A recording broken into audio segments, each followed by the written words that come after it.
নবীজি ডেকে বলে, জিবরাইল তোমার বয়সটা কেমন হবে রে জিবরাইল, তুমি বলবা। জিবরাইল ডেকে বলে, ইয়া রাসূলুল্লাহ বয়সের খবর আমার জানা নাই, কিন্তু একটা কথা বললে আপনি জানতে পারবেন। জিবরাইল ডেকে বলে, ইয়া রাসূলুল্লাহ আমি আকাশের মধ্যে দেখি একটা নক্ষত্র, এই নক্ষত্রটা 70 বছর পর্যন্ত উদিত অবস্থায় থাকতো। আবার এই তারকাটা আমি দেখতাম 70 বছর পর্যন্ত ডুবন্ত অবস্থায় থাকতো।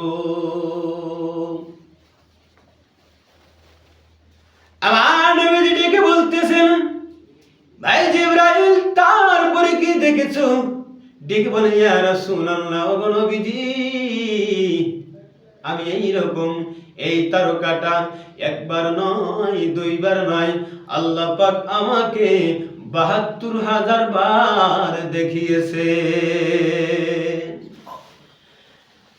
আমার নবীজি ডেকে বলতেছে, জিবরাইল তারপরে কি দেখছো? জিবরাইল আলাইহিস সালাতু ওয়াস সালাম ডেকে বলেন, ইয়া রাসূলুল্লাহ তারপরে আমি দেখি আকাশের মধ্যে একটা নক্ষত্র, আমি দেখি একটা ওই আকাশের উপরে এই একটা সাজরাতুল ইয়াকিন গাছ, ওই ইয়াকিন গাছের উপরে একটা ময়ূর পাখি বসা। আমার নবী ডেকে বলতেছেন, ভাই জিবরাইল তারপরে কি দেখছো? বলে, ইয়া রাসূলুল্লাহ আমি দেখি ময়ূর পাখির মাথার উপরে সুন্দর একটা মুকুট। আমার নবীজি ডেকে বলতেছেন, জিবরাইল তারপরে কি দেখছো জিবরাইল? জিবরাইল ডেকে বলে, ইয়া রাসূলুল্লাহ আমি দেখি ওই ময়ূর পাখির 2 কানে 2টা ঝমকা। আমার নবী বলেন, তারপরে কি দেখছো? বলতেছেন, আমি দেখি ওই ময়ূর পাখির গলার মধ্যে সুন্দর একটা মালা পরানো। নবীজি আমার ডেকে বলতেছেন, ভাই জিবরাইল সত্যি তুমি দেখেছো? তুমি যাহা কিছু দেখেছো মিথ্যা দেখো নাই রে জিবরাইল। তুমি যে ওই আকাশের মধ্যে একটা নক্ষত্র দেখেছো, ওই নক্ষত্রটা হাকিকতে আল্লাহ পাক আমাকে এই নক্ষত্র বানিয়ে রাখিয়েছেন, তারকা বানিয়ে রেখেছেন। তুমি যে দেখেছো 70 বছর পর্যন্ত ওই তারকাটা উদিত অবস্থায় থাকতো, 70 বছর পর্যন্ত আবার ডুবন্ত অবস্থায় থাকতো। আরে জিবরাইল হাকিকতে আল্লাহ পাক রব্বুল আলামিন আমাকে তারকা বানিয়ে রেখেছেন।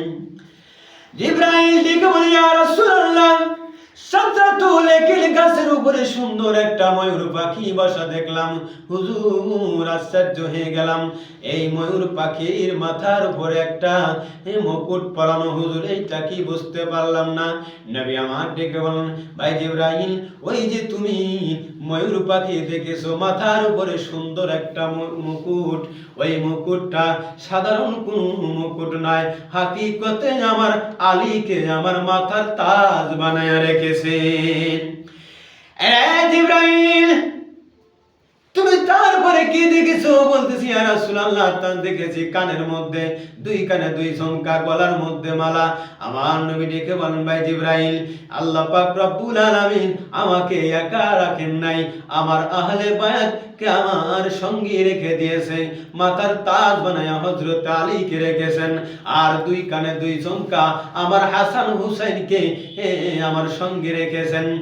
আর গলার মধ্যে যে মালা দেখেছো এটা হাকিকতে মালা না, আমার সাইয়্যিদাতুন নিসা আহলিল জান্নাহ হযরতে ফাতেমা তুজ-জোহরাকে আমি আমার আল্লাহ আমার সঙ্গেই রেখে দিয়েছেন।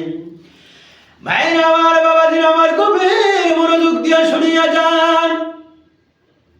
মহান আল্লাহ পাক রব্বুল আলামিন পবিত্র কুরআনুল কারীমের মধ্যে বলেন, ইন্নামা ইরিদুল্লাহু লিইযহিবা আনকুমুর রিজসা আহলাল বাইতি ওয়া ইউতাহহিরাকুম তাতহীরা। মহান আল্লাহ পাক রব্বুল আলামিন ডেকে বলেন, হাবিব আপনার আহলে পরিবারকে আমি আল্লাহ পাক রব্বুল আলামিন পুত পবিত্র করে দিলাম, আমি আল্লাহ আপনার পরিবারকে পাক করে দিলাম।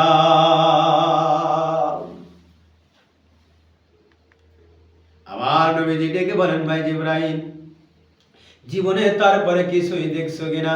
বলে ইয়া রাসূলুল্লাহ, আমি তারপরে আর কিছুই দেখি নাই গো নবীজি, আমি আর কিছুই দেখি নাই। আপনি দুনিয়ায় আসার পরে আর আমার জীবনে কোনোদিন এই কিছু এই নিদর্শন দেখা হয় নাই। আমার নবীজি ডেকে বলে, ভাই জিবরাইল, তুমি এখন বলো, তোমার বয়স বেশি না আমার বয়স বেশি?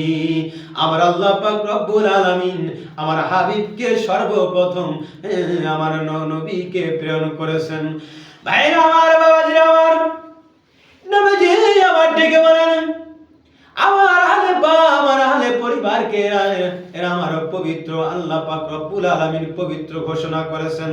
পবিত্র হয়ে আল্লাহ পাক রব্বুল আলামিন তিনাদেরকে ঘোষণা করে দিয়েছেন পবিত্র। নবী আমার বলেন, প্রথম নম্বরে আমি নবী পবিত্র, আমার ফাতিমাতু জোহরা তিনি পবিত্র, হযরতে হাসান রাদিয়াল্লাহু তাআলা তিনি পবিত্র, হযরতে হুসাইন রাদিয়াল্লাহু তাআলা তিনিও পবিত্র, হযরতে আলী খোদা শেরে আলী খুদা তিনিও পবিত্র। আল্লাহ পাক রব্বুল আলামিন আমার আহলে বাইতদেরকে পুত পবিত্র করে দুনিয়ার মধ্যে পাঠিয়েছেন।